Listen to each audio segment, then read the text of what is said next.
¿Sabías que existió un imperio tan poderoso que los faraones más grandes de Egipto les pedían princesas en matrimonio y les suplicaban oro como si fueran mendigos?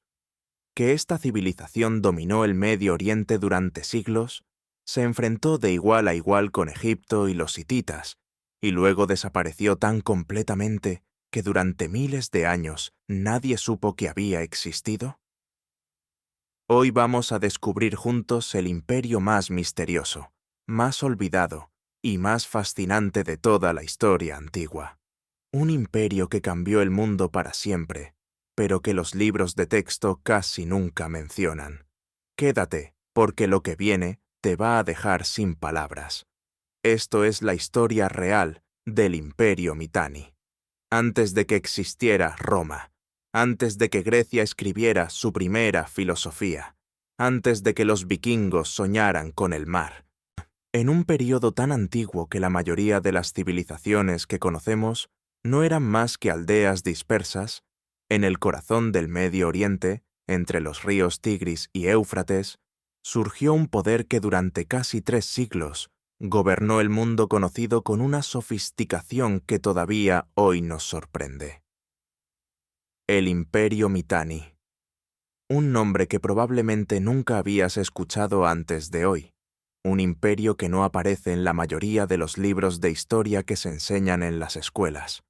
Una civilización que fue borrada tan completamente por el tiempo y por sus enemigos que durante milenios nadie supo que había existido, hasta que los arqueólogos comenzaron a desenterrar tablillas de arcilla en el siglo XIX, y el mundo descubrió con asombro que había un actor principal en la historia del Medio Oriente antiguo que nadie había incluido en el guión. Pero antes de entrar en los detalles de esta historia extraordinaria, necesito contarte algo que va a cambiar completamente la manera en que ves el mundo antiguo. Algo sobre los Mitanni que conecta este imperio olvidado con tu vida de hoy, de una manera que no esperarías. Quédate porque en unos minutos voy a revelarte el secreto más sorprendente del imperio Mitanni, algo que los arqueólogos descubrieron y que reescribió la historia de la humanidad. Sigue aquí, porque esto es lo más impactante que vas a escuchar hoy. Primero situémonos en el tiempo y en el espacio, porque la historia del Imperio Mitanni no se puede entender sin entender el mundo en el que nació. Estamos en el segundo milenio antes de Cristo, aproximadamente entre el año 1600 y el 1200 antes de Cristo. Lío un período que los historiadores llaman la Edad del Bronce tardía, y que fue, sin exageración, la primera era de globalización de la historia humana. En ese momento, un puñado de grandes potencias controlaban el Medio Oriente y el Mediterráneo oriental, y entre ellas mantenían relaciones diplomáticas, comerciales y matrimoniales, de una complejidad y una sofisticación que sorprende a los historiadores modernos. Egipto era la potencia más antigua y más rica, gobernada por los faraones de las grandes dinastías que construyeron los monumentos más icónicos de la historia humana. Los hititas controlaban Anatolia, lo que hoy es Turquía, con un imperio militarmente formidable y una cultura jurídica avanzadísima. Babilonia dominaba el sur de Mesopotamia con su tradición intelectual y comercial milenaria. Asiria emergía como potencia en el norte de Mesopotamia, y en el centro de todo ese mundo, en una región que hoy corresponde aproximadamente al norte de Siria, el sureste de Turquía y el norte de Irak, estaba el Imperio Mitanni. El corazón del territorio Mitanni era la región llamada Naharín, en las fuentes egipcias, que significa aproximadamente el país de los ríos, refiriéndose al Éufrates y sus afluentes. Su capital era Huashukani, una ciudad que los arqueólogos todavía no han localizado con certeza, lo que dice mucho sobre cuánto queda por descubrir de esta civilización. La búsqueda de Huashukani es uno de los grandes proyectos arqueológicos pendientes del mundo antiguo.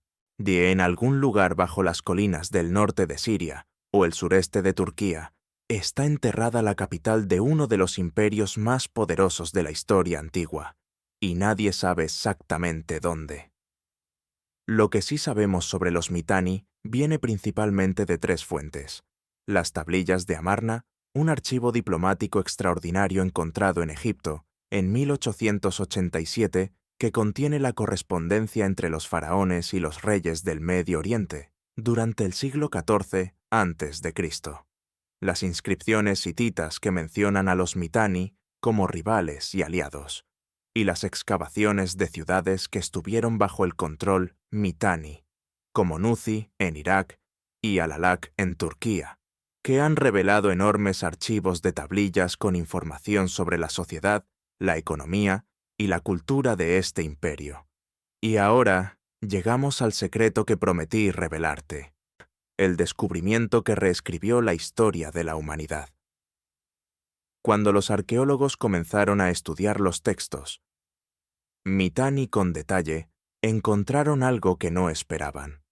Entre los nombres de sus reyes, de sus dioses y de su aristocracia militar, había palabras que no pertenecían a ninguna lengua del Medio Oriente antiguo. Palabras que sonaban extrañas, que no encajaban con el acadio, que era la lengua franca de la época, ni con el hurrita, que era la lengua principal del pueblo Mitanni. Y cuando los lingüistas analizaron esas palabras con más detenimiento, se quedaron sin palabras ellos mismos, porque esos términos extraños que aparecían en los textos Mitanni eran sánscritos, o más precisamente, eran palabras de una lengua tan cercana al sánscrito, la lengua sagrada de la India, que solo podían pertenecer a la misma familia lingüística. Los dioses Mitanni incluían a Mitra, Varuna, Indra y los Nasatya. Todos ellos son dioses del panteón védico indio. Los mismos dioses que aparecen en los Vedas, los textos sagrados más antiguos del hinduismo, aparecían también en los tratados diplomáticos del Imperio Mitanni en el Medio Oriente hacia el año 1400 a.C. ¿Qué significa esto? Significa que la élite guerrera que fundó el Imperio Mitanni, el grupo de aristócratas militares, conocidos como los Marianu, hablaba una lengua indoeuropea directamente relacionada con el sánscrito. Significa que en algún momento del segundo milenio, antes de Cristo, un grupo de personas que compartían lengua y cultura con los ancestros de los pueblos indios y persas, llegó al Medio Oriente y estableció allí uno de los imperios más poderosos de la época. Es uno de los hallazgos más extraordinarios de la arqueología y la lingüística del siglo XX. Nos habla de migraciones humanas de una escala y una antigüedad que redefinen nuestra comprensión de cómo se movió y se mezcló la humanidad en la prehistoria y los albores de la historia. Los Mitanni son, en cierto sentido, el eslabón perdido entre el mundo indoeuropeo de las estepas euroasiáticas y el Medio Oriente antiguo, una ventana única hacia uno de los momentos más transformadores de la prehistoria humana. Pero hay más, porque esa conexión indoeuropea no era solo lingüística o religiosa, se manifestaba también en algo muy concreto y muy militarmente relevante: los caballos. Los Marianu, la aristocracia guerrera Mitanni, eran los mejores criadores y entrenadores de caballos de guerra del mundo antiguo. Y tenemos la prueba más directa posible de ello: un manual de entrenamiento de caballos escrito por un entrenador Mitanni llamado Kikuli, fechado alrededor del año 1400 a.C., que es el texto de entrenamiento equino más antiguo conocido en la historia. El texto de Kikuli es extraordinariamente detallado y técnicamente sofisticado. Describe programas de entrenamiento de varios meses para caballos de guerra, con instrucciones precisas sobre distancias de carrera, periodos de descanso, dietas específicas, baños y cuidados. Los veterinarios modernos que lo han estudiado han confirmado que sus principios son sólidos desde el punto de vista de la ciencia equina contemporánea. Un entrenador de caballos del año 1400 a.C. sabía lo que hacía con una precisión que sobrevive perfectamente al escrutinio moderno. Y esa maestría con los caballos era la base del poder militar Mitanni. porque los Mitanni fueron los grandes maestros de la guerra en carro de combate, la tecnología militar más avanzada de la edad del bronce tardía. El carro de guerra ligero, tirado por 2 caballos y manejado por un conductor mientras un arquero disparaba, era el equivalente del tanque en la guerra antigua. Rápido, devastador, capaz de romper formaciones de infantería, con una eficacia que ninguna otra arma de la época podía igualar. Y los Mitanni eran los mejores del mundo en construirlos, entrenar los caballos que los tiraban y desarrollar las tácticas para usarlos. Esa superioridad tecnológica y táctica fue lo que les permitió, en un periodo relativamente corto, construir un imperio que se extendía desde el Mediterráneo hasta el Tigris, controlando rutas comerciales cruciales y sometiendo a pueblos de culturas muy diversas bajo su autoridad. Para entender cómo nació el Imperio Mitanni, necesitamos retroceder un poco más en el tiempo, hasta el período conocido como el Segundo Período Intermedio de Egipto, aproximadamente entre el 1650 y el 1550 a.C. Es el período en que Egipto fue invadido y parcialmente conquistado por los Hicsos, un pueblo de origen semítico y posiblemente con componentes Mitanni o proto-Mitanni, que llegó desde el Medio Oriente y estableció su control sobre el delta del Nilo. La invasión de los Hicsos fue un trauma traumático para la civilización egipcia, que durante siglos había pensado en sí misma como invulnerable. El faraón tradicional de tez morena y vestiduras blancas fue reemplazado en el norte del país por reyes extranjeros que hablaban una lengua semítica y adoraban al dios Set. Y aunque los egipcios los expulsaron eventualmente alrededor del 1550 con el inicio de la dinastía XVIII y el Nuevo Reino, el episodio dejó una huella profunda en la psicología colectiva egipcia. El mundo exterior era peligroso, los extranjeros podían llegar en cualquier momento y había que mantener una frontera activa y ofensiva hacia el noreste para que no volviera a ocurrir. Esa política de expansión preventiva hacia el norte fue lo que llevó a los grandes faraones del Nuevo Reino, especialmente Tutmosis I y Tutmosis III, a lanzar campañas militares hacia Siria y el Éufrates. Y fue en esas campañas donde Egipto se encontró por primera vez con el poder emergente del Imperio Mitanni.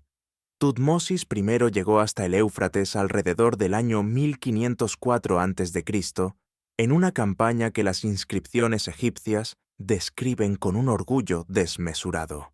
Los egipcios nunca habían visto un río que corría hacia el sur desde su perspectiva, pues todos los ríos que conocían, incluyendo el Nilo, corrían hacia el norte, hacia el Mediterráneo.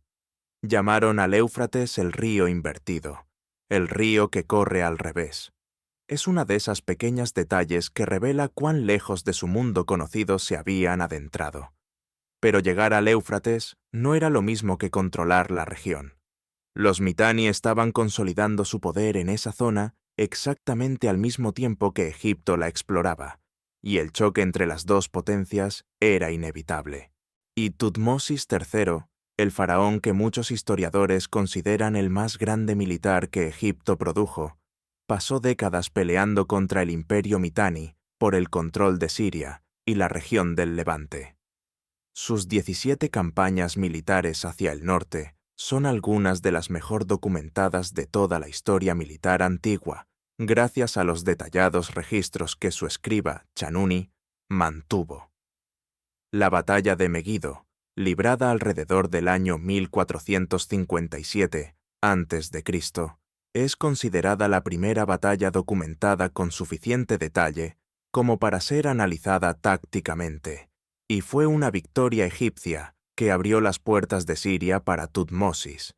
Pero por cada victoria egipcia, los Mitanni se reorganizaban, recuperaban terreno y mantenían su posición como la potencia dominante en el norte de Siria y Mesopotamia. La guerra entre Egipto y Mitanni fue larga, costosa y en última instancia inconclusiva militarmente. Ninguno de los dos podía destruir al otro definitivamente. Y entonces ocurrió algo extraordinario, algo que rara vez se menciona en los libros de historia pero que fue uno de los momentos más significativos de la diplomacia antigua. En lugar de seguir gastando recursos en guerras interminables, Egipto y Mitanni llegaron a un acuerdo de paz y comenzaron a construir una de las alianzas más duraderas y sofisticadas que el mundo antiguo conocería. Los tratados matrimoniales fueron el instrumento central de esa alianza. Los reyes Mitanni enviaron a sus hijas como esposas a los faraones egipcios, sellando la paz con lazos familiares que eran simultáneamente personales y políticos. Amenhotep II, Tutmosis IV, Amenhotep III, todos recibieron princesas Mitanni en su harén real. Y las cartas que los reyes Mitanni enviaron a los faraones con motivo de esos matrimonios, conservadas en el archivo de Amarna, son documentos fascinantes que revelan la naturaleza exacta de esa relación. Las cartas del rey Mitanni Tushratta al faraón Amenhotep III son especialmente reveladoras. Tushratta llama a Amenhotep su hermano, el término diplomático estándar entre iguales en la correspondencia del Medio Oriente antiguo. Le envía saludos elaborados, le desea salud y larga vida, le informa de los regalos que acompañan a su hija, y luego, con una franqueza que resulta casi cómica, le pide oro. Mucho oro. Le recuerda que su padre le enviaba oro en grandes cantidades y le pide que mantenga esa tradición. En una carta famosa, Tushratta llega a quejarse de que el oro que le envió Amenhotep era de menor calidad de lo esperado. El rey del que los arqueólogos creen que fue el imperio más poderoso del Medio Oriente antiguo, escribiéndole al faraón para quejarse de la calidad del oro que recibe. La diplomacia antigua tenía una dimensión transaccional muy concreta que las palabras solemnes sobre la hermandad de los reyes no ocultaban del todo. Pero detrás de esa dimensión material había también algo más genuino. La alianza Egipto-Mitanni fue real y duradera durante casi un siglo. Fue el eje central del orden internacional de la Edad del Bronce tardía. Cuando esa alianza se mantuvo sólida, el Medio Oriente gozó de una estabilidad relativa que permitió el comercio, el intercambio cultural y el florecimiento de las civilizaciones que lo componían. Cuando comenzó a debilitarse, el mundo entero sufrió las consecuencias. Hablemos ahora de cómo era el Imperio Mitanni desde dentro, de su estructura política, su sociedad, su economía y su cultura. Porque el Imperio Mitanni no era solo una máquina de guerra, era una civilización con su propia complejidad y su propia riqueza. La estructura política del imperio era lo que los historiadores llaman un estado palacial, un sistema donde el palacio real era simultáneamente el gobierno, el banco, el almacén central y el mayor empleador del reino. Todo fluía hacia el palacio y desde el palacio. Los impuestos llegaban en forma de grano, aceite, metales y otros bienes. Las redistribuciones salían del palacio en forma de raciones para los trabajadores, equipamiento para el ejército y regalos para los aliados. Pero el Imperio Mitanni tenía una característica que lo distinguía de otros estados palaciales de la época. Una clase aristocrática guerrera excepcionalmente poderosa y privilegiada. Los Marianu, esa élite de guerreros en carro de combate de la que ya hemos hablado, tenían un estatus social y legal que los separaba claramente del resto de la población. Poseían tierras, tenían obligaciones militares hacia el rey y a cambio recibían privilegios económicos y legales considerables. Era una aristocracia feudal avant la lettre, con algunas semejanzas sorprendentes con la caballería medieval europea, que vendría 1500 años después. Los textos de Nuzzi, una ciudad bajo el control Mitanni, en lo que hoy es el norte de Irak, nos dan una visión extraordinariamente detallada de la vida social y económica del imperio. Nein Nuzzi fue excavada en las décadas de 1920 y 1930 y produjo miles de tablillas en acadio que documentan contratos comerciales, transacciones de tierras, casos legales, inventarios de propiedades y registros de familia. Es como encontrar el archivo de un notario del siglo XV antes de Cristo perfectamente conservado. Lo que esos textos revelan es una sociedad más compleja y más humana de lo que se podría esperar. Hay contratos de adopción que en realidad son transacciones de tierras disfrazadas, porque las leyes Mitanni prohibían la venta directa de tierras, pero permitían que alguien adoptara a otro como hijo y le transfiriera sus propiedades como herencia. Hay acuerdos matrimoniales detallados que especifican exactamente qué bienes aporta cada familia. Hay casos legales de una variedad asombrosa, disputas de tierras, reclamaciones de deudas, acusaciones de robo, casos de divorcio. Y hay registros de esclavos y esclavas con sus nombres, sus orígenes y sus precios, que nos recuerdan que toda esta sofisticación descansaba también sobre la institución brutal de la esclavitud. Hay un documento de Nuti que lleva décadas fascinando a los arqueólogos. Es un mapa, uno de los mapas más antiguos conocidos en la historia, grabado en una tablilla de arcilla que muestra la región alrededor de la ciudad con sus ríos, sus montañas y sus poblaciones marcados con símbolos. No es un mapa moderno ni mucho menos, pero es un intento deliberado de representar el espacio geográfico en una superficie plana. La abstracción cartográfica tiene 3.500 años de historia documentada. El pueblo que formaba la base de la población Mitanni era principalmente hurrita.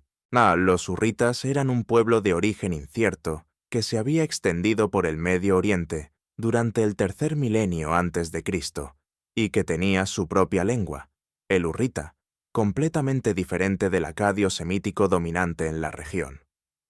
La lengua hurrita es uno de los grandes misterios de la lingüística antigua, porque no tiene parentesco claro con ninguna otra lengua conocida, ni semítica, ni indoeuropea, ni dravidiana.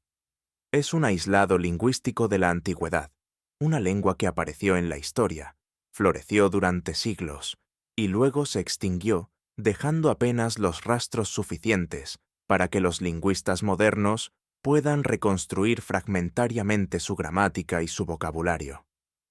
La religión hurrita y Mitanni era rica y compleja, con un panteón de dioses que mezclaba elementos propios con influencias mesopotámicas, y esa capa indoeuropea que ya mencionamos. El dios más importante del panteón Mitanni era Teshub, el dios de la tormenta, una deidad de enorme poder que controlaba el clima, la lluvia y la fertilidad de la tierra. Su esposa era Hepat, una diosa madre de origen hurrita que era adorada con una devoción particular por las mujeres. Y por debajo de estas grandes divinidades había toda una jerarquía de dioses menores, espíritus, demonios y fuerzas sobrenaturales que influían en la vida cotidiana de maneras que los textos mágicos y religiosos del imperio documentan con detalle. Los Mitanni tenían una literatura propia, aunque muy poco ha sobrevivido. Conocemos el mito de Ulikumi, una historia cosmogónica sobre un monstruo de piedra que crece desde el fondo del mar hasta amenazar los cielos y los dioses, que tiene ecos sorprendentes tanto en la mitología griega como en otras tradiciones del Medio Oriente. Y conocemos el mito de Kumarbi, que narra la sucesión violenta entre generaciones de dioses de una manera que algunos estudiosos han relacionado con la teogonía de Hesíodo griega. Las ideas viajan, las historias migran, los mitos se transforman al cruzar fronteras culturales, y lo que parece originalmente griego puede tener raíces en Anatolia o en el norte de Siria miles de años antes. Hablemos ahora de uno de los aspectos más fascinantes de la relación entre Egipto y el Imperio Mitanni, lo que esa relación nos revela sobre la vida de las mujeres en el mundo antiguo. Las princesas Mitanni, que fueron enviadas como esposas a los faraones egipcios, no eran simples peones en el juego de la política. Eran personas reales con sus propias historias, sus propios intereses y en algunos casos su propia influencia. Desgraciadamente sus voces directas no llegaron hasta nosotros con la misma claridad que las cartas de sus padres y hermanos, pero hay fragmentos que permiten reconstruir algo de sus experiencias. Gilukipa, la primera princesa Mitanni documentada que fue enviada a Egipto, llegó a la corte de Amenhotep III hacia el año 1400 a.C., con un séquito de más de 300 mujeres, sirvientas y damas de compañía. Amenhotep conmemoró su llegada con la emisión de una serie de escarabeos de piedra azul, una especie de comunicado oficial grabado en piedra que se distribuía por todo el imperio, no anunciando la llegada de la princesa extranjera. Es uno de los primeros ejemplos documentados de propaganda matrimonial real, una forma de comunicación política que los gobiernos modernos seguirían usando en diferentes formas durante milenios. Tadukipa, otra princesa Mitanni, llegó a Egipto como esposa de Amenhotep III en la vejez de éste y sobrevivió a su marido para convertirse posiblemente en esposa o consorte de su sucesor, Akenatón. Si esta identificación que algunos egiptólogos proponen es correcta, significaría que una princesa Mitanni estuvo en el corazón del período más revolucionario y más perturbador de la historia egipcia, el reinado de Akenatón y su revolución religiosa monoteísta. La posible influencia de ideas religiosas externas en la famosa revolución de Akenatón es un tema que los arqueólogos siguen debatiendo. Y aquí llegamos a uno de los períodos más dramáticos de la historia del Imperio Mitanni, el reinado del rey Tushratta, que gobernó aproximadamente entre el 1380 y el 1350 a.C., fue simultáneamente el momento de mayor esplendor diplomático del imperio y el comienzo de su derrumbe. Tushratta era un hombre que sabía exactamente qué tenía y cómo usarlo. Sus cartas a Amenhotep III y luego a Akenatón son documentos de una habilidad diplomática considerable, llenos de protestas de amistad eterna, recordatorios de los lazos familiares que unían a ambas coronas y solicitudes de apoyo material y militar, formuladas con la mezcla exacta de dignidad real y urgencia práctica. Cuando Amenhotep III enfermó gravemente en sus últimos años, Tushratta le envió la estatua milagrosa de la diosa Shaushka de Nínive, renombrada por sus poderes curativos, para que el faraón se recuperara. Era un gesto de amistad genuina, o al menos así lo presentó Tushratta, y revela hasta qué punto la relación entre los dos reinos había trascendido la pura transacción política para convertirse en algo más parecido a una alianza personal entre familias. Pero mientras Tushratta mantenía su relación con Egipto, el mundo a su alrededor estaba cambiando de maneras que amenazaban los fundamentos de su poder. Por el oeste, el imperio hitita, bajo su rey Suppiluliuma, primero estaba en un período de expansión agresiva que lo llevaría a ser la potencia dominante de Anatolia y a proyectar su poder hacia Siria de manera cada vez más amenazante. Suppiluliuma era un estratega de primer orden que entendía que el control de Siria era la clave del equilibrio de poder en el Medio Oriente y que el imperio Mitanni era el principal obstáculo para ese control. Por el este, el reino de Asiria, que había estado bajo la influencia o el control Mitanni durante décadas, comenzaba a afirmar su independencia bajo reyes cada vez más ambiciosos. La presión desde el este y el oeste, simultáneamente, era exactamente el tipo de situación estratégica que ningún imperio puede manejar indefinidamente. Y por dentro, el imperio Mitanni estaba sufriendo las tensiones propias de cualquier estado complejo, rivalidades sucesorias, tensiones entre el poder central y las élites regionales, las presiones económicas de mantener un aparato militar costoso en tiempos de creciente inestabilidad. La crisis llegó con una traición en el corazón mismo de la familia real Mitanni. Tushratta fue asesinado por uno de sus propios hijos, y el asesinato desencadenó una guerra de sucesión que dividió el imperio en facciones rivales. Es el momento en que Suppiluliuma I de los hititas vio su oportunidad. Lo que siguió fue una de las campañas militares más decisivas de la historia del Medio Oriente antiguo. Suppiluliuma lanzó lo que las fuentes hititas llaman la Gran Campaña Siria, una ofensiva de una velocidad y una eficacia devastadoras que en el espacio de pocos años desmanteló el corazón del imperio Mitanni. Las ciudades sirias que habían estado bajo el control Mitanni cayeron una tras otra. Los aliados Mitanni se rindieron o cambiaron de bando, y el núcleo del imperio, debilitado por las guerras internas y sin apoyo exterior suficiente, fue incapaz de resistir. El papel de Egipto en este desastre es uno de los episodios más discutidos y más dolorosos de la historia diplomática antigua. Tushratta había pedido repetidamente apoyo militar a los faraones egipcios, invocando los lazos de amistad y parentesco que unían a ambas coronas. Las cartas de Amarna conservan esas súplicas con una elocuencia desgarradora. El rey Mitanni le escribió al faraón Akenatón pidiéndole tropas, oro, cualquier cosa que pudiera ayudar a detener la marea hitita. Akenatón no respondió. El faraón revolucionario, absorto en su revolución religiosa, en la construcción de su nueva capital Amarna y en la reestructuración total del sistema religioso egipcio, dejó que su aliado más importante se hundiera sin mover un dedo. Fue uno de los errores estratégicos más costosos de la historia egipcia, porque la destrucción del imperio Mitanni eliminó el contrapeso que había mantenido a los hititas al norte del Éufrates y abrió Siria a la expansión hitita que eventualmente llevaría a la gran guerra entre Egipto y los hititas, culminando en la batalla de Kadesh bajo Ramsés II. Pero la historia del imperio Mitanni no terminó con la conquista hitita.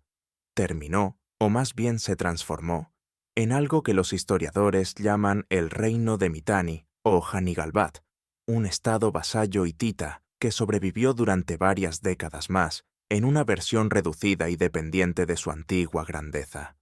Y luego, con la expansión definitiva de Asiria, bajo el rey Adad-nirari, primero alrededor del año 1300 a.C., ese último vestigio desapareció, absorbido en el creciente imperio asirio. El imperio Mitanni había durado aproximadamente 3 siglos, y luego, y silenciosamente, sin dejar las monumentales inscripciones que Egipto o los hititas grabaron en piedra para la posteridad, se desvaneció en el olvido, tan completamente que durante más de 2000 años nadie supo que había existido. Hablemos ahora de por qué eso ocurrió, de por qué el imperio Mitanni, a diferencia de Egipto o de Roma, no dejó huellas visibles que sobrevivieran en la memoria colectiva humana. La respuesta tiene varias dimensiones. La primera es material. El imperio Mitanni no construyó en piedra de manera extensiva. Sus palacios y sus templos eran principalmente de ladrillo de adobe, el material de construcción estándar en Mesopotamia, que se desintegra con el tiempo si no se mantiene activamente. Sin los grandes monumentos de piedra que Egipto nos dejó, más sin las pirámides, ni los templos colosales que desafían el paso de los milenios, la presencia física del imperio Mitanni en el paisaje fue borrándose gradualmente. La segunda razón es lingüística. La lengua hurrita, la lengua del pueblo Mitanni, no tuvo continuadores. No generó una familia lingüística que sobreviviera y llevara su nombre y su memoria. El acadio, la lengua franca que usaban los Mitanni para la diplomacia y el comercio, era la lengua de todos en el Medio Oriente antiguo y no los identificaba específicamente. Cuando el imperio cayó, la lengua hurrita se extinguió con él. La tercera razón es que sus sucesores, especialmente los hititas y los asirios, no tenían ningún interés en preservar la memoria de un poder que habían reemplazado. La historia la escriben los vencedores, y los vencedores de los Mitanni los borraron activamente de la narrativa histórica que construyeron sobre sus propios triunfos. Y la cuarta razón quizás la más importante, es la accidentalidad de la arqueología. El archivo de Amarna fue descubierto por casualidad en 1887 por una campesina egipcia que cavaba en busca de abono. Las tablillas de Nuzi fueron excavadas sistemáticamente, pero en una zona remota que los grandes exploradores del siglo XIX habían pasado por alto. La capital Huashukani todavía no ha sido encontrada. La historia del Imperio Mitanni depende de fragmentos, de evidencia indirecta, de referencias en los documentos de sus vecinos. Es una historia reconstruida a partir de sus ausencias, tanto como de sus presencias. Y sin embargo, lo que esos fragmentos revelan es suficiente para entender que estamos hablando de una potencia de primer orden que moldeó el mundo antiguo de maneras que todavía podemos rastrear. Pensemos en las innovaciones militares Mitanni y su difusión, el carro de combate ligero y las técnicas de entrenamiento ecuestre que los Marianu desarrollaron y perfeccionaron se difundieron por todo el Medio Oriente a través del contacto con el Imperio Mitanni. Los hititas adoptaron estas técnicas, los egipcios las adoptaron, los asirios las adoptaron y las desarrollaron aún más. La revolución en la guerra de carros que transformó el combate en el Medio Oriente durante siglos tiene en los Mitanni a sus principales innovadores y difusores. Pensemos en la diplomacia, el sistema de relaciones internacionales de la Edad del Bronce tardía, con sus tratados matrimoniales, sus intercambios de regalos regulados, sus convenciones sobre cómo los grandes reyes debían tratarse entre sí, debe mucho a las prácticas que los Mitanni establecieron en su período de mayor poder. Las cartas de Amarna, ese archivo extraordinario de la diplomacia del siglo XIV a.C., refleja un sistema en el que los Mitanni fueron actores centrales y posiblemente fundadores parciales. Y pensemos en esa conexión lingüística indoeuropea que sigue desconcertando a los historiadores. Los nombres de los dioses védicos en los tratados Mitanni del siglo XIV a.C. son la evidencia más antigua que conocemos de la presencia de hablantes de lenguas indoeuropeas en el Medio Oriente. Nos hablan de migraciones y contactos culturales entre India y el Medio Oriente, que se remontan al segundo milenio antes de Cristo y que todavía no entendemos completamente. El Imperio Mitanni es una pieza crucial del puzzle de cómo los pueblos indoeuropeos se expandieron por Eurasia y transformaron el mundo lingüístico y cultural del planeta. Hay una curiosidad sobre el Imperio Mitanni que pocas personas conocen y que tiene que ver con el color azul, el famoso azul egipcio, ese pigmento brillante que los egipcios usaban extensamente en su arte y su arquitectura, circuló por todo el Medio Oriente antiguo a través de las rutas comerciales que el Imperio Mitanni, en parte, controlaba. Las excavaciones de ciudades Mitanni han encontrado objetos de vidrio azul y pigmentos de color azul que muestran que este color, que en la antigüedad era extremadamente raro y valioso, era parte del intercambio comercial y cultural que el imperio facilitaba. Y hay otra curiosidad que conecta a los Mitanni con algo completamente inesperado. Los textos de Nuzi incluyen descripciones de una práctica contractual donde un padre sin hijos varones adoptaba a un hombre como hijo y le transfería sus propiedades a condición de que ese hombre cuidara de él en su vejez. Algunos estudiosos de la Biblia han señalado semejanzas sorprendentes entre esta práctica y algunos episodios del libro del Génesis relacionados con los patriarcas, Abraham, Isaac y Jacob.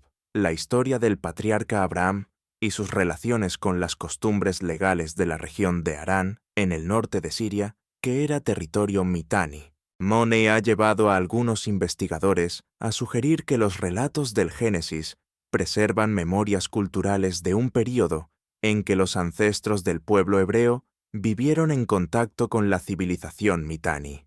Es una hipótesis debatida y que está lejos de ser aceptada universalmente por los académicos, pero ilustra algo fascinante. El Imperio Mitanni ese poder olvidado del Medio Oriente antiguo, puede estar presente en textos que miles de millones de personas han leído durante siglos, sin saber que estaban tocando, aunque fuera tangencialmente, la memoria de esa civilización perdida. Ahora quiero llevarte a uno de los capítulos más dramáticos y menos conocidos de la historia Mitanni, la figura del rey Shutarna II y el famoso incidente de la estatua de oro. Alrededor del año 1430 a.C., Nale, el rey Mitanni Shutarna II, mantenía una relación diplomática intensa con el faraón Amenhotep II. Para sellar su alianza, Shutarna envió a su hija Quilujepa como esposa real al faraón con el espléndido séquito que ya describimos, y junto con su hija envió regalos de una generosidad impresionante, incluyendo joyas de oro y lapislázuli, telas de un valor enorme, y una selección de los mejores caballos del reino Mitanni, que como ya sabemos, eran los mejores caballos del mundo en ese momento. Amenhotep recibió todo esto con satisfacción y correspondió con regalos de oro egipcio, que era lo que todos en el Medio Oriente antiguo querían, porque Egipto controlaba las minas del Sudán y era el mayor productor de oro del mundo conocido. Pero hay una carta posterior, de tiempos de Tushratta, y dirigida al faraón Amenhotep III, que narra algo que parece sacado de una comedia diplomática. Tushratta le recuerda al faraón que su abuelo, Shutarna, había prometido enviar a Egipto 2 estatuas de oro macizo, como parte de los regalos diplomáticos acordados. El faraón anterior, Tutmosis IV, no había recibido las estatuas porque habían sido enviadas como estatuas de madera, recubiertas de oro, en lugar de oro macizo. Y Tushratta, en su carta, promete solemnemente que él sí enviará las estatuas de oro macizo auténtico que su abuelo prometió originalmente. El engaño de las estatuas de madera, recubiertas de oro, en lugar de las estatuas de oro macizo. La reclamación generacional del fallo de calidad. La promesa solemne de reparar el engaño del abuelo. Son intercambios que en su humanidad pequeña y concreta resultan inmensamente cercanos a través de los 3500 años que nos separan de ellos. Hablemos ahora del arte Mitanni, porque aunque poco ha sobrevivido en comparación con el arte egipcio o mesopotámico, lo que conocemos revela una sensibilidad estética notable y una capacidad de síntesis cultural extraordinaria. El estilo artístico Mitanni era una fusión de influencias mesopotámicas, sirias, anatolias y egipcias que produjo algo reconociblemente propio. Los cilindros sello, esos pequeños objetos cilíndricos de piedra grabada que se usaban para estampar una firma o un sello sobre tablillas de arcilla o jarras de barro, son quizás los objetos artísticos Mitanni más abundantes y mejor conservados. Los cilindros sello. Mitanni, del período de mayor florecimiento del imperio, tienen un estilo característico con escenas de cacería, figuras de dioses y diosas, animales fantásticos y motivos decorativos que los especialistas reconocen inmediatamente y que se distinguen claramente de los estilos babilónico, hitita o egipcio contemporáneos. También han sobrevivido fragmentos de pintura mural de palacios Mitanni que muestran figuras humanas y animales con una gracia y un dinamismo que recuerda vagamente al arte minoico del Mediterráneo, sugiriendo contactos culturales entre el mundo egeo y el Medio Oriente que los arqueólogos están comenzando a documentar con mayor precisión. Y hay objetos de vidrio Mitanni de una calidad excepcional que muestran que este pueblo dominaba la tecnología del vidrio coloreado, con una maestría que pocos podían igualar en la época.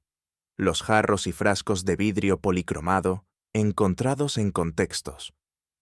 Mitanni son objetos de belleza genuina que cualquier museo del mundo exhibiría con orgullo. Quiero ahora hablar de algo que conecta directamente al imperio Mitanni con los grandes misterios de la historia antigua, el colapso de la Edad del Bronce.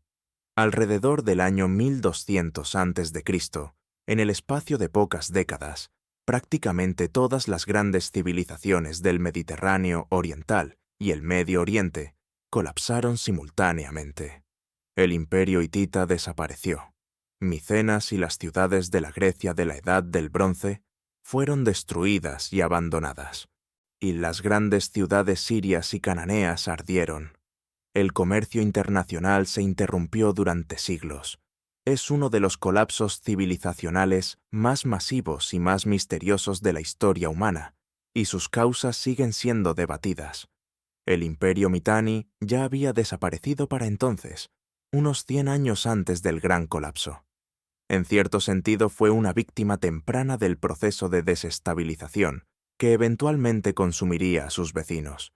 La combinación de presión hitita desde el oeste, presión asiria desde el este y tensiones internas que ya describimos fue suficiente para destruirlo antes de que el gran colapso llegara a su punto culminante.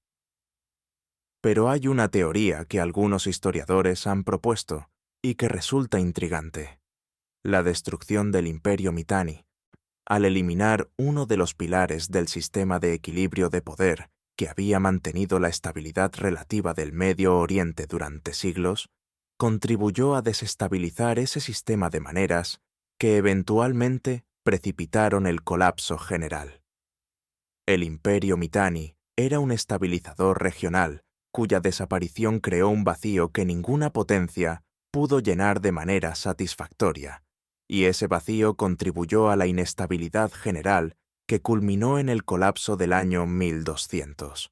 Si esta teoría tiene algo de verdad, entonces, la historia del Imperio Mitanni tiene una relevancia que va mucho más allá de sus propias fronteras y su propio período. Sería la historia de cómo la desaparición de un actor clave en un sistema internacional complejo puede desencadenar consecuencias catastróficas que van mucho más allá de lo que cualquiera habría podido prever. ¿Te suena familiar? Debería.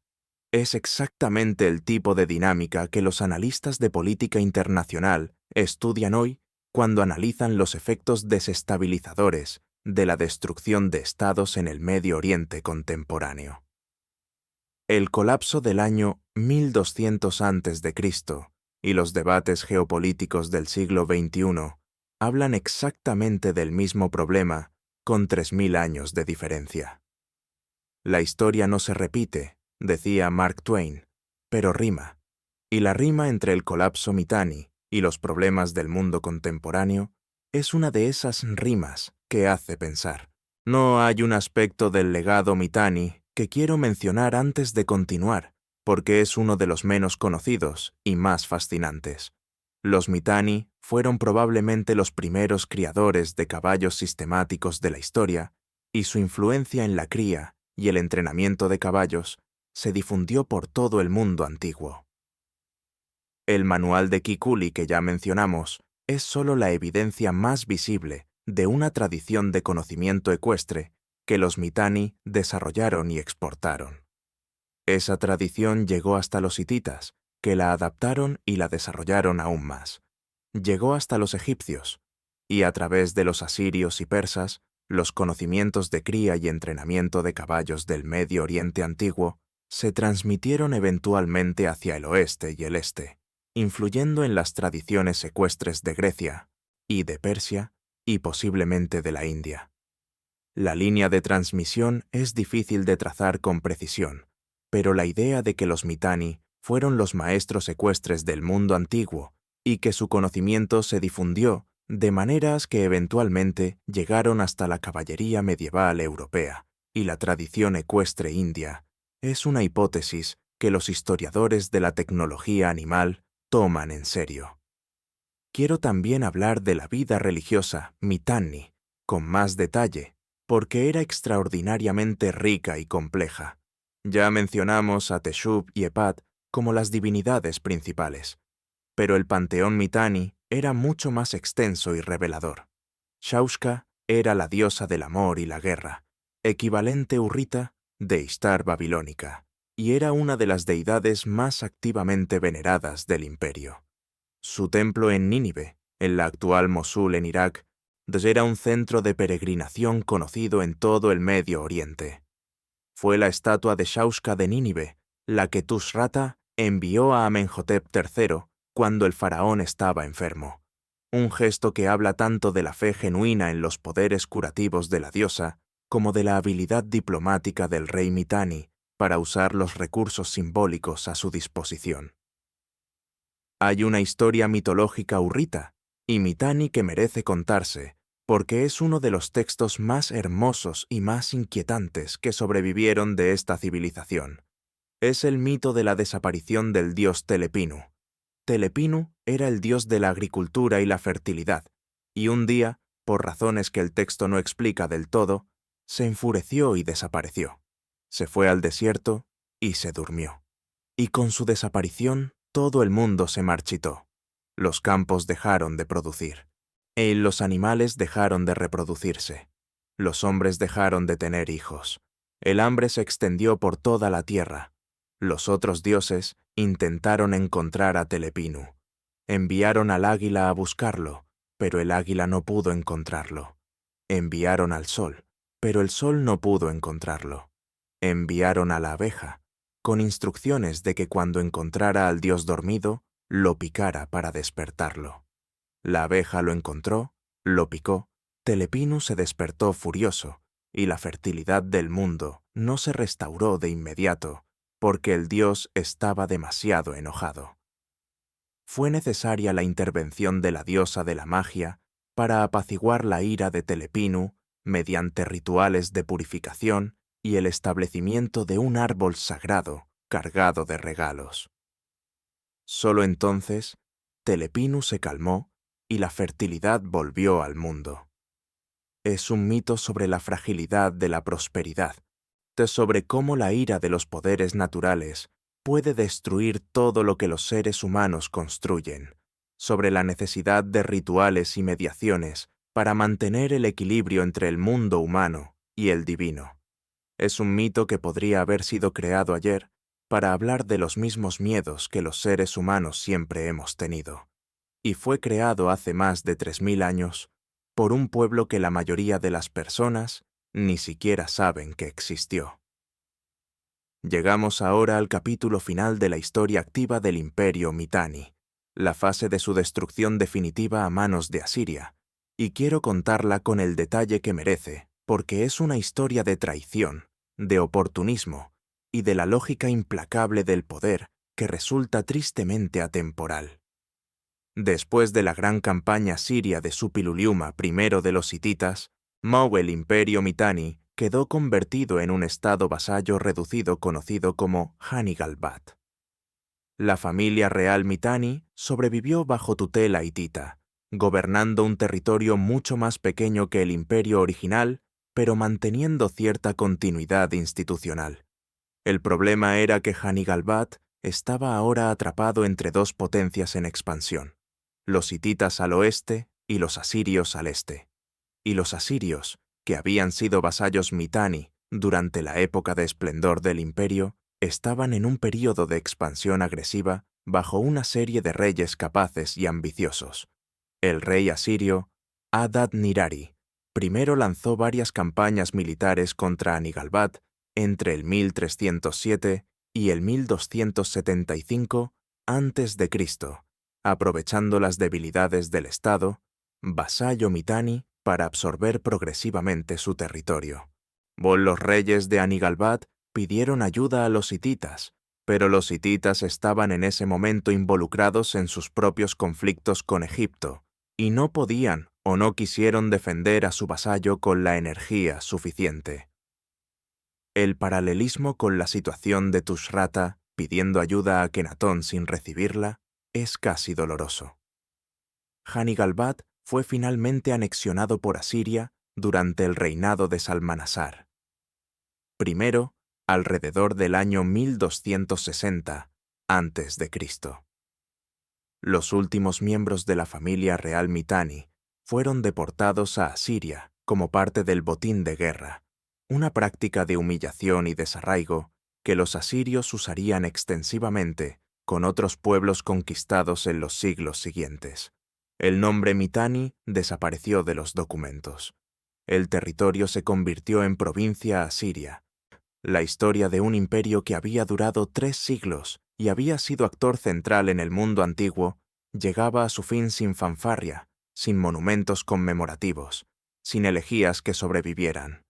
Solo quedaron las tablillas enterradas, las cartas en los archivos de sus enemigos y sus aliados, y en el olvido durante más de 2000 años. Y ahora quiero hablarte de cómo fue redescubierto el Imperio Mitanni, porque es una historia que en sí misma merece ser contada. Durante siglos, las únicas referencias al pueblo Mitanni eran vagas menciones en fuentes bíblicas y en algunos textos asirios y egipcios que los europeos comenzaron a estudiar a partir del siglo XVII. Pero esas menciones eran crípticas y los estudiosos no tenían claro si se referían a un gran estado o a grupos tribales menores. Ni todo cambió en el verano de 1887, cuando una campesina egipcia que cavaba en busca de sebak, el abono orgánico que los campesinos extraían de los restos de asentamientos antiguos para fertilizar sus campos, cerca del pueblo de Tel el Amarna, en el Egipto Medio, encontró accidentalmente una colección de tablillas de arcilla cubiertas de escritura cuneiforme. No sabiendo exactamente qué eran, pero intuyendo que podían tener valor, las vendió en el mercado local donde llegaron a manos de anticuarios, que a su vez las vendieron a coleccionistas y museos europeos. Cuando los especialistas comenzaron a descifrar esas tablillas, que resultaron ser el archivo diplomático del faraón Akenatón conservado en su capital Amarna, quedaron atónitos. Las tablillas contenían decenas de cartas entre el faraón y los reyes del Medio Oriente, escritas en acadio cuneiforme. Y entre esas cartas estaban las de Tushratta, rey de Mitanni, con sus elaboradas protestas de amistad, sus pedidos de oro y su descripción de las princesas enviadas a Egipto. De repente el Imperio Mitanni dejó de ser una referencia oscura en textos antiguos y se convirtió en un actor viviente de la historia del siglo XIV a.C., hablando directamente a través de sus propias palabras. Fue uno de los descubrimientos arqueológicos más importantes del siglo XIX y abrió décadas de investigación que siguen produciendo revelaciones hoy. Las excavaciones posteriores en sitios como Nutsi, Al-Alaq, Tel Brak y otros yacimientos en Siria, Turquía e Irak fueron añadiendo capas de detalle a la imagen del Imperio Mitanni. Y cada nueva temporada de excavaciones, incluso hoy, sigue produciendo hallazgos que modifican y enriquecen nuestra comprensión de esta civilización. Hay un proyecto arqueológico que merece mención especial porque podría ser el más importante de las próximas décadas en lo que se refiere al Imperio Mitanni. La búsqueda de Huashukani, la capital perdida del imperio, sigue siendo uno de los grandes objetivos de la arqueología del Medio Oriente. El sitio más probable, según los especialistas, es un lugar llamado Tel Fekeriye, en el noreste de Siria, cerca de la frontera turca. Las excavaciones allí han producido hallazgos importantes de los períodos correcto y los restos arquitectónicos sugieren un asentamiento de gran tamaño. Pero la inestabilidad política de la región en las últimas décadas ha interrumpido repetidamente los trabajos, y la posibilidad real de que Huashukani esté sepultada bajo el suelo de Tel Fekeriye espera todavía la confirmación arqueológica definitiva. Imagina lo que podría contener esa ciudad, el Palacio Real de los Reyes Mitanni, los archivos de la administración imperial, los templos de Teshub y Epat y Shaushka, los registros de los tratados diplomáticos, las listas de los Marianu con sus carros y sus caballos, las inscripciones de las victorias militares, todo lo que el Imperio Mitanni nunca nos contó sobre sí mismo, porque sus monumentos no sobrevivieron, podría estar ahí, bajo tierra, esperando. La arqueología es el arte de hacer hablar a los que el tiempo silenció, y el Imperio Mitanni tiene todavía mucho que decir. Quiero cerrar esta parte del guión hablando de lo que el Imperio Mitanni nos enseña sobre la historia en general, mes sobre cómo funciona la memoria histórica y sobre los peligros de confundir la ausencia de evidencia con la evidencia de ausencia. Durante más de 2000 años, el Imperio Mitanni no existía para la historia, porque no teníamos la evidencia material que lo probara. Los libros de texto no lo mencionaban. Las grandes narrativas de la historia antigua no tenían espacio para él. Y sin embargo, durante todo ese tiempo, sus huellas estaban ahí.